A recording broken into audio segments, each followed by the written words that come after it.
3 months of silence should have felt like peace. But peace doesn't vibrate at 2:47 a.m.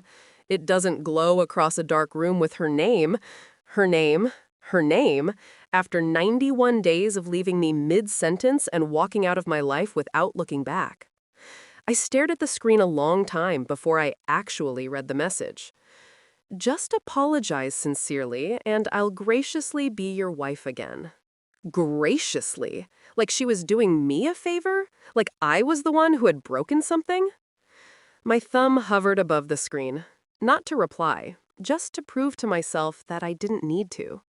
I locked my phone and set it face down. The message kept burning through the dark anyway. Because I knew something she didn't. She thought silence made her powerful. It didn't. Silence made her predictable. I was still staring at the ceiling when the next shock came. Not a message this time, but the sound of my doorbell echoing through the house. 3 in the morning. Too soon for her to drive across the city.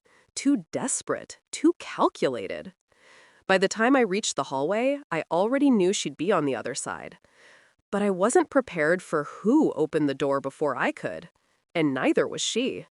Her 2 closest friends, the same ones she swore rarely visited, the same ones who knew only her side of the breakup, stood there in my doorway wearing my hoodies, holding my coffee mugs.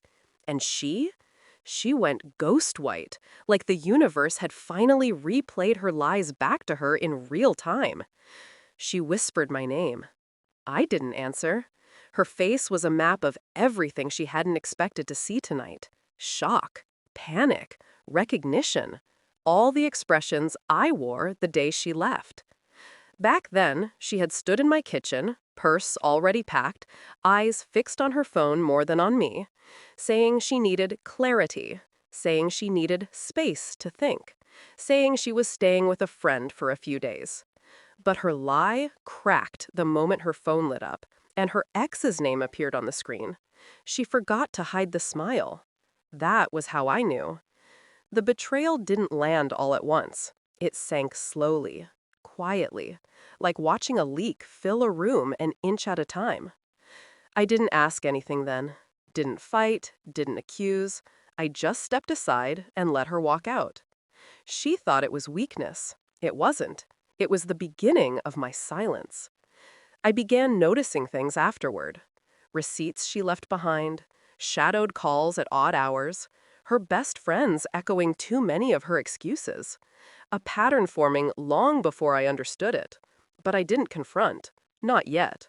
I let the cracks widen on their own. The first thing I checked was her old tablet I still had access to. Not messages, she'd wiped those. But cloud backups are less obedient. Conversations, pictures, deleted locations. Pieces of a story she didn't want me reading. She had been with him for months, not days, not a moment of weakness. A parallel life running beside mine.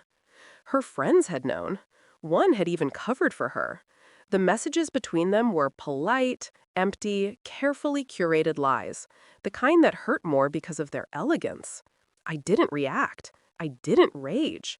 I documented every message, every date, every location ping. Then I tested the one thing I wasn't sure about. A simple paternity kit I mailed quietly.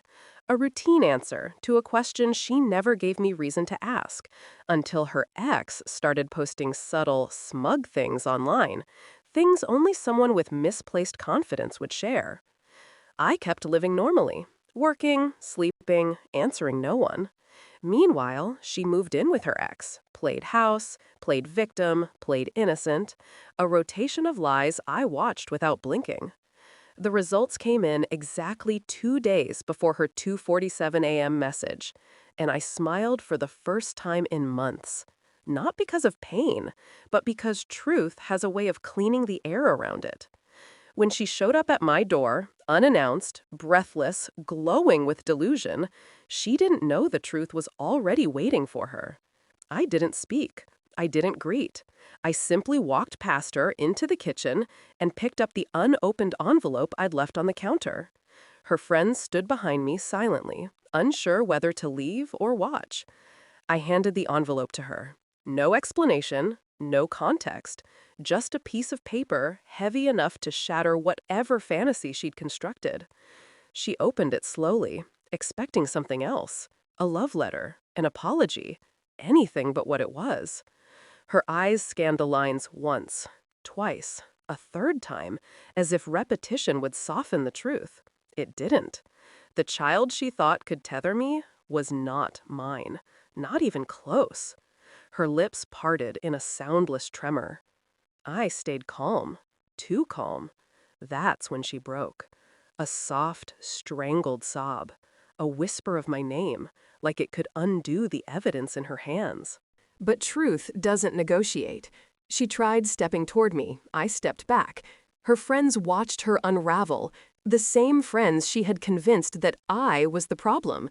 The same friends who had been feeding her half-truths about my silence.